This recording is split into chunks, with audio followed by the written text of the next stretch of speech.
السلام عليكم ورحمة الله وبركاته. ازيكم عاملين ايه؟ يا رب تكونوا بخير. النهاردة جايلكم بوصفة جديدة، الحواوشي من احب الاكل الى قلبي. انا جبت اللحمة وفرمتها وزودت فيها الدهن شوية، مش كتير قوي يعني. ماشي. وفرمت البصل وفرمت معاه فلفل ودقيق والتوابل، واهم حاجة بقى الطحينة. اهم حاجة الطحينة. فرمت 4 بصلات، هبدأ احطهم اهو. بسم الله الرحمن الرحيم.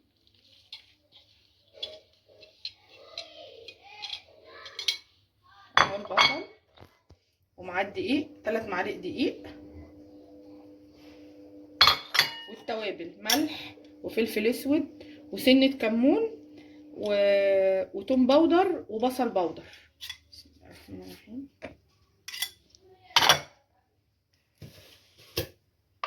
وهحط معلقتين طحينة، معلقتين. مخبيوكوا.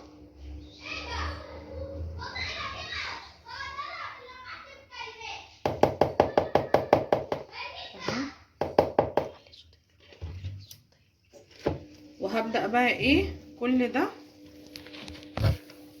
اهو. معلش البصل وقع مني.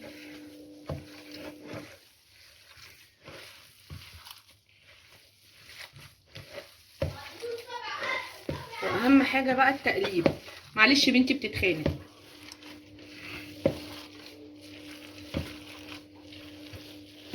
هبدأ اقلبهم في بعض كويس قوي اهو. ويا سلام بقى ايه لو عملنا الحواوشي ده قبلها مثلا بيوم، قبل ما ناكله بيوم، قبل ما ناكله ب6 7 ساعات. هو كل ما بيقعد كده لما حطيت كل حاجته كل ما بيكون احسن اهو. ده اهم حاجة في الحواوشي. اقلب كويس قوي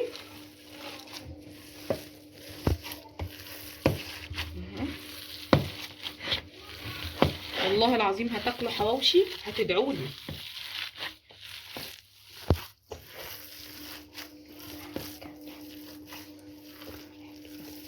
ريحته فظيعه مع ريحه التوابل والبصل. اهم حاجه التقليب.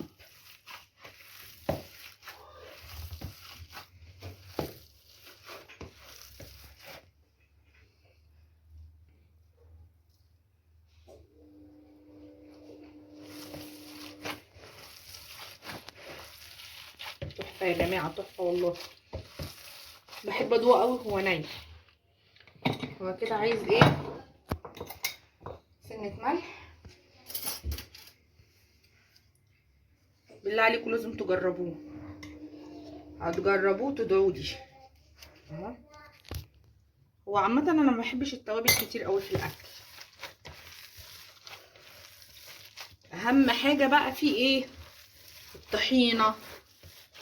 معلقتين الطحينه دول.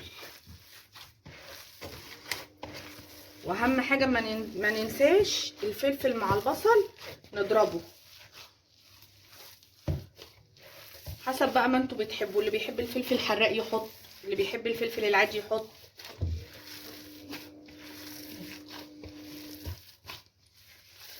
بصوا انا اهو قاعده اهو بقلب فيه جامد اهو اهو.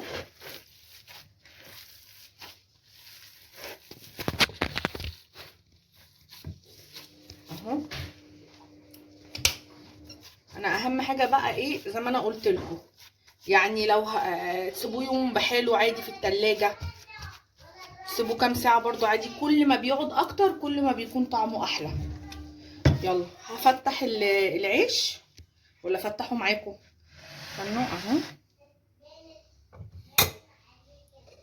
شيل بس الحاجه هوريكم بفتح العيش ازاي.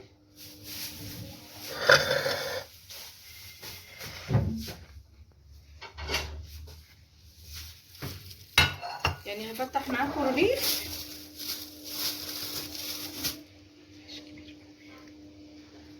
اهو.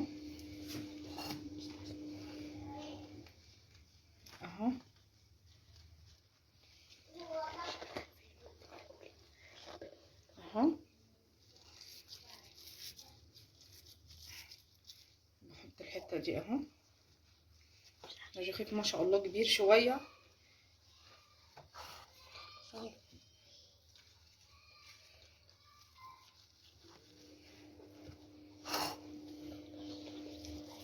محتاج لحمه تاني اهو.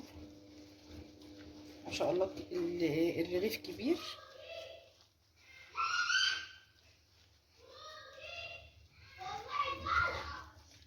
اهو يا جماعه اهو.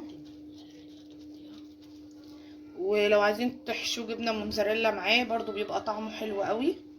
يلا هحشي بقيه الحواوشي وارجع لكم تاني. ورجعت لكم تاني اهو. خلاص انا خلصت حشو العيش كله، حشيته كله ما شاء الله طلع كميه كويسه اهو.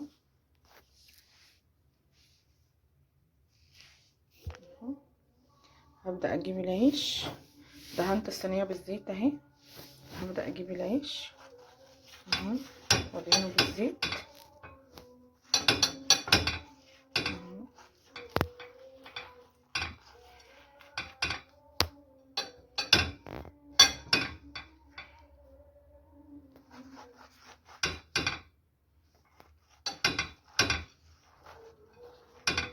واهم حاجه الطاسه تكون سخنه اهو. الاطراف اهو. بسم الله. نشوف الطاسه كمان اهو سخنت. بسم الله الرحمن الرحيم.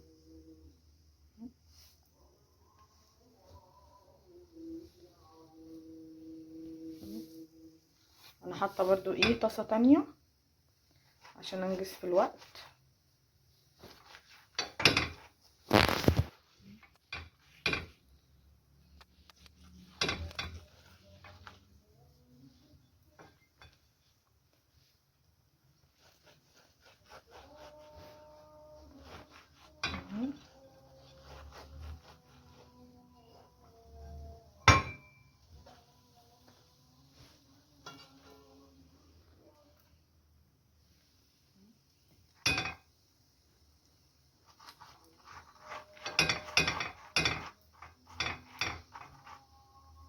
زي ما انا قلت لكم ان اهم حاجه في الحواوشي الطحينه.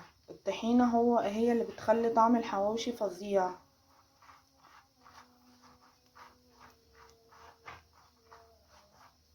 اهم حاجه اوعوا تنسوا. ورجعت لكم تاني وده الشكل النهائي للحواوشي. ريحته فظيعه وطعمه جميل. يا ريت تجربوه وما تنسوش تعملوا اللايك والاشتراك في القناه. باي باي.